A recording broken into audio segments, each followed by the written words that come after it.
So turning to the book of John, first in chapter 5, notice in verse 40, "Ye will not come to me that ye might have life." Jesus had told them to search the scriptures, for in them ye think ye have eternal life, and they are they which testify of me. He's speaking to detractors among the nation of Israel, and then he tells them, "Ye will not come to me that ye might have life." They would not come to him. That's a very definitive statement. Now turn one chapter over, back to John chapter 6, where we were last week, and notice what Jesus said in chapter 6 and verse 44. "No man can come to me, except the Father which has sent me draw him, and I will raise him up at the last day." So from this passage, this point is reiterated that you won't come to me, you can't come to me, except you are drawn. We learn that no man can come to Christ except he is drawn of the Father. And I would encourage you to look up that word draw and to read the definition of that word draw. It literally means to drag. It is more than a persuasion or a wooing or to gently try to bring someone into your presence, and it's more akin to dragging something. Think about the way that we draw water out of a well. The water is passive in that it is the person who draws and it is the bucket that does the drawing.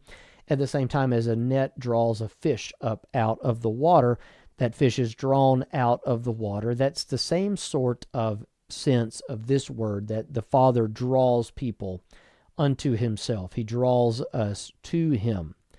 Now, while we are in John, notice the same principle from John chapter 8 and John chapter 10.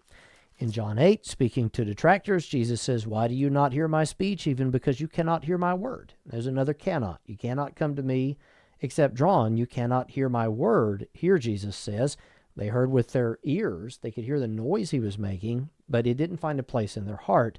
Why? "Ye are of your father the devil." They were not born of God. They were of the devil. "And the lust of your father ye will do. He was a murderer from the beginning, and he abode not in the truth. He that is of God," notice verse 47, "heareth God's words. Ye therefore hear them not." Why? Because ye are not of God. They could not understand what Jesus was saying because they're not born of the Spirit of God. In John chapter 10, the same thought is conveyed to detractors beginning in verse 22. They say, "If you're the Christ, tell us plainly. How long do you make us doubt?" Jesus wasn't making them doubt. He said, "I told you, and you believe me not. The works that I do in my Father's name, they bear witness of me, but ye believe not." Why? "Because ye are not of my sheep, as I said unto you. My sheep hear my voice, and I know them, and they follow me, and I give unto them eternal life. And they shall never perish, neither shall any man pluck them out of my hand. My Father which gave them me," there's God's sovereignty, "is greater than all, and no man is able to pluck them out of my Father's hand." So total depravity is so pervasive, so radical, so affecting, that we cannot, will not receive what Christ preaches.